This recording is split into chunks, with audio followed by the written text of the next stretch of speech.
করা উচিত এবং বর্তমানকে সামনে রেখে ভবিষ্যতে দিশা কি করে নির্ধারণ করব তার পরিকল্পনা আমরা করতে পারি যদি অতীতকে আমরা হারিয়ে দিই। আপনার যদি বাপ ঠাকুরদাকে আপনি ভুলে যান, তাদের পরিচয় ভুলে যান, তাদের পরিচয় দিতে না থাকেন, তাহলে আপনাকে জীবন পূর্ণ হবে? হবে না। ভারতবর্ষের মোদী সরকার আজকে আমাদের অতীত ভুলিয়ে দিতে চাইছে, অতীতকে ভুলিয়ে দিতে চাইছে। মনে রাখবেন,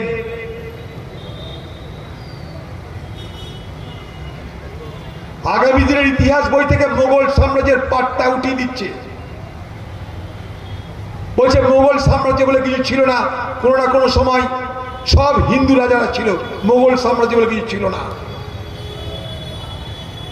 ব্রিটিশের বিরুদ্ধে লড়াই করেছে খালি হিন্দুরা, মুসলমান কিছু করেনি। বিজেপির প্রচার।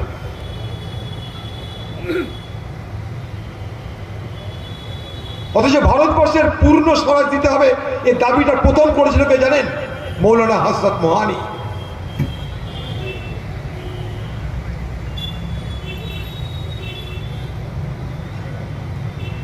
জয় হিন্দ স্লোগানটা কে দিয়েছিল জানেন? একজন মুসলমান আবিদ হাসান। ভারত ছাড়ো আন্দোলনের কথা কে ঘোষণা করেছিল জানেন? একজন মুসলমান মেহের আলী। ভারতবর্ষের পতাকা তার ডিজাইন করেছিল কে জানেন?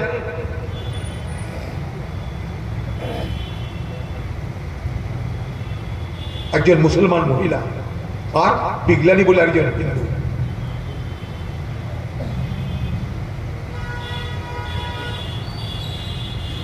তাই ইতিহাসকে বিকৃত করার ব্যবস্থা চলছে না, সতর্ক থাকবেন ভারতবর্ষের মানুষ। আমরা যদি ইতিহাস ভুলে যাই আমরা ভবিষ্যৎ করতে পারবো না। এ দেশ সকলের ছিল, আছে, থাকবে।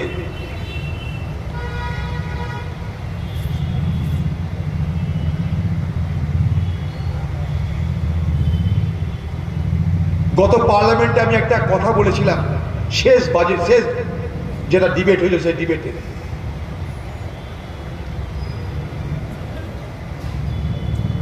আমি বলেছিলাম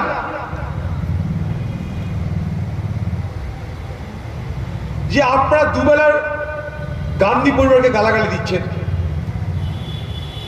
জওহরলাল নেহেরু 1954 সালে তিনি তার ভবিষ্যতের ইচ্ছা কি তারপর একটা লেখা লিখে গেছিলেন, যাকে উইল বলতে পারেন।